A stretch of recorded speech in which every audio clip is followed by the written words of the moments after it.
Your name I'll never know as we get down in the road below. Caught up in an overflow, night and your bones. Why are you look at me? Set on fire until the dream. Hai guys, welcome back to my YouTube channel. Kembali lagi bersama aku, Nisa. Seperti yang aku bilang di video aku sebelumnya, cekidot. Di sini ada video kejadian buruk selama aku ngekos.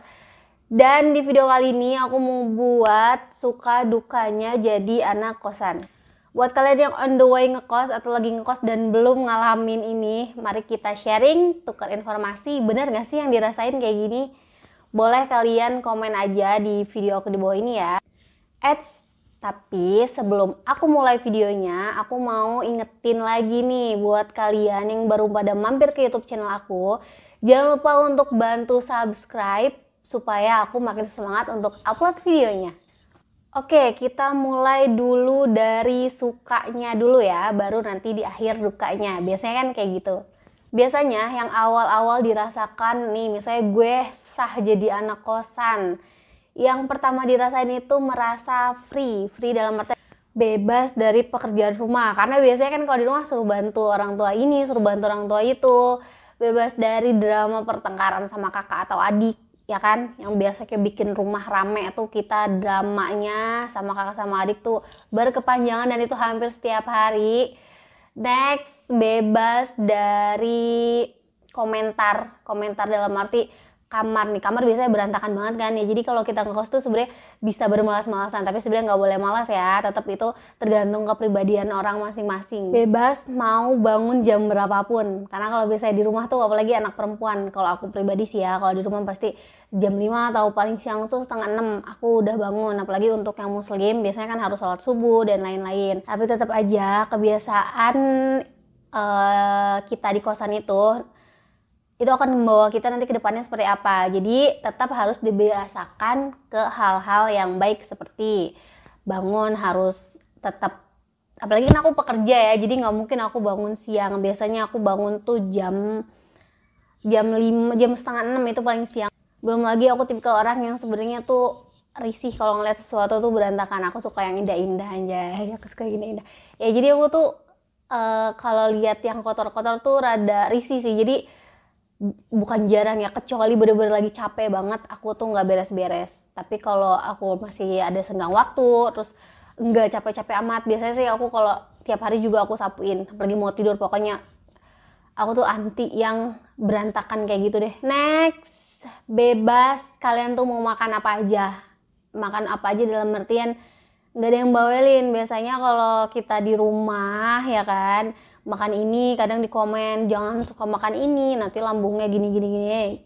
Tapi kalau kalian ngekos nggak ada yang tahu kalian mau makan apa aja tuh, bebas. Tapi ingat, tetap jaga kesehatan karena kebanyakan penyakitnya anak kosan itu kalau nggak tipes mah itu udah familiar banget.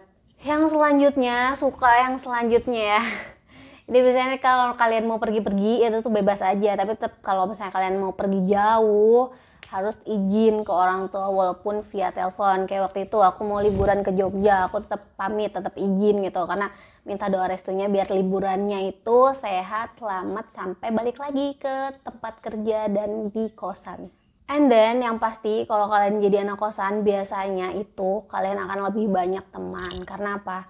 Karena kalian merasa teman itu keluarga kalian di sini gitu. Jadi kita lebih care sama teman, lebih banyak teman. Dunia pertemanan tuh lebih luas, apalagi kalau kalian kerja kan. Pasti lingkungan, belum lagi teman di kosan walaupun kalian beda kerja. Biasa kan kalian beda tempat kerja, satu kosan banyak ngobrol-ngobrol. Belum lagi teman-teman di tempat kerja. Itu yang bikin kalian tuh kalau jadi anak kos itu lebih banyak relasi pertemanannya. Oke, menurut aku sukanya yang aku rasain sih segitu ya. Sekarang kita ke dukanya. Gak enaknya jadi anak kosan atau dukanya jadi anak kosan. Pertama, kalian kalau dapat ibu atau bapak kos yang rese ya. Rese dalam arti itu cerewet, bawel, kelar lah hidup. Next, gak enaknya kalau kalian tuh punya tetangga atau temen, atau misalnya teman satu kamar gitu ya yang jorok. Jangan kan satu kamar sih, kalau misalnya tetangga kos kita ini jorok gitu ya, dia suka buang sampahnya di depan terus lama-lama nggak dibuang kan baunya juga kecium kalau kita lewat kan. Nah ada nggak enaknya di situ. Pernah mikir gitu ya, oh jadi anak kosan bebas enak bawa temen ini gitu kan. Ternyata ya tergantung sih, itu sih memang tergantung dari kebijakan kosan ya. Kalau aku cari kosan itu yang justru ada aturan. Jangan misalnya bawa tamu gitu ya di atas jam segini gitu. Terus harus lapor gini-gini. Aku sih lebih suka kayak gitu karena lebih safety gitu. Jadi kita tuh kayak bukan dibimbing ya. Jadi gitu kayak punya orang tua kedua gitu di kosan. Jadi nggak bebas-bebas banget lah, kecuali kalau kayak teman perempuan. Aku pun di sini kalau ada teman perempuan yang nginep misalnya lebih dari 1 kali 24 jam itu aku harus lapor, atau mungkin ada orang tua atau ada saudara yang mau nginep itu tuh harus laporan. Dan ini contoh tata tertib penghuni kos yang ada di kosan aku. Ya inilah ya, ini salah satu contohnya. Tapi itu balik lagi tergantung dari si pemilik kosan. Kalau selama aku ngekos, aku belum pernah sih gitu nempatin kosan tuh yang tanpa aturan, yang bebas banget kayak gitu sih nggak pernah. Next, nggak enaknya kalau tempat kita itu dijadiin tempat ngumpul sama teman-teman, otomatis berantakan dong. Dan udahnya teman-teman tuh nggak mau bantuin beres-beres, ya terpaksa mau nggak mau kita beres-beres. Karena satu, aku tuh kerja capek kan. Sehari-hari aja tuh seminimal mungkin aku tuh nggak mau ngeberantakin kamar kosan aku gitu ya. Karena aku tuh bukan malas bersih-bersihnya, capek bersih-bersihnya gitu kan, karena kerja pulang malam. Nah, udah rese lagi kalau tempat itu jadi tempat kumpul tapi nggak diberesin, dan itu terpaksa kita harus beres-beres sendiri. Next, ini yang udah lumrah banget, itu kita tuh kalau udah menjelang akhir bulan, ya entah untuk pekerja, entah itu untuk anak kuliahan yang ngekos yang belum dapat kiriman dari orang tua, itu kita tuh harus mau nggak mau menghemat uang makan dengan cara apa. Biasanya kita hanya makan Indomie sama nasi, tapi kalau aku sih untuk ke mie instan kayak gitu jarang banget ya, paling dalam sebulan itu 2 atau 3, karena aku kan memang punya penyakit tipes penyakit lumrahnya anak kosan. Jadi sebisa mungkin aku kalau nggak kepepet banget nih ya, aku nggak makan mie instan. Next, dukanya kamu rela bermetamorfosis dengan bukan hutang ya. Jadi kayak misalnya akhir bulan itu kan kita nggak ada uang misalnya, atau mungkin ada temen yang udah gajian di tanggal 25 tuh, kita tahu tanggal kita gajian ya, mau nggak mau kita kayak saling pinjam dulu dong, nanti kalau dapat kiriman, atau udah gajian nih di awal bulan nanti aku ganti kayak gitu. Jadi kayak gitu aja terus kalau kalian nggak bisa manage uang atau nggak bisa atur uangnya. Mungkin banyak yang kayak gitu, karena aku juga pernah ngerasain kayak gitu. Duka yang selanjutnya, ya pokoknya nggak enaknya jadi anak kosan itu selanjutnya adalah kalau kalian lagi ada kesulitan atau ada masalah apa, itu tuh buat kalian tuh kangen banget sama rumah.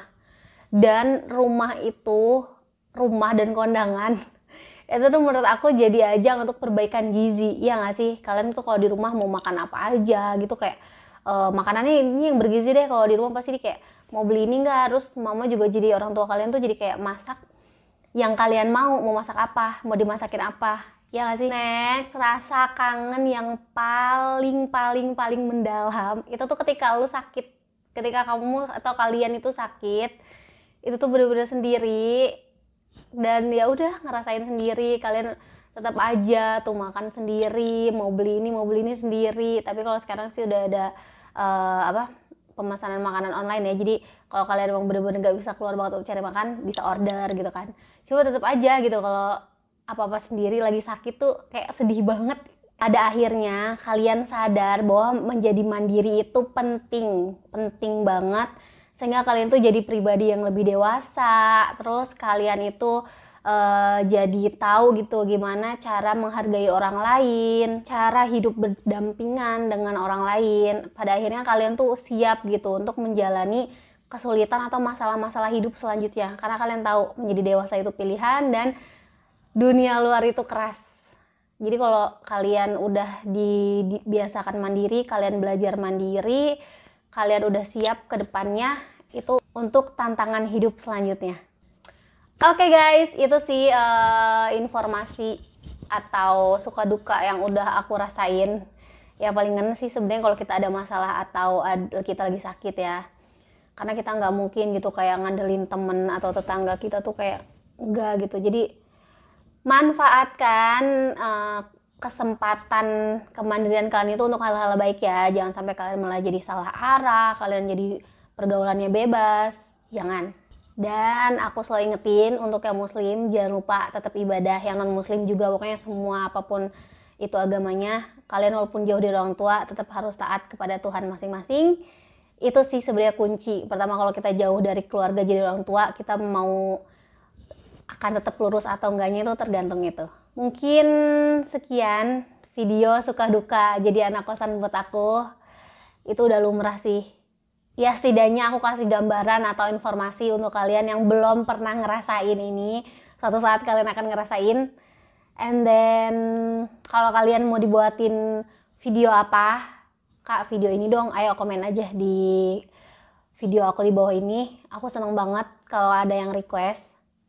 Dan mungkin cukup sekian video dari aku. See you on my next video. Dah.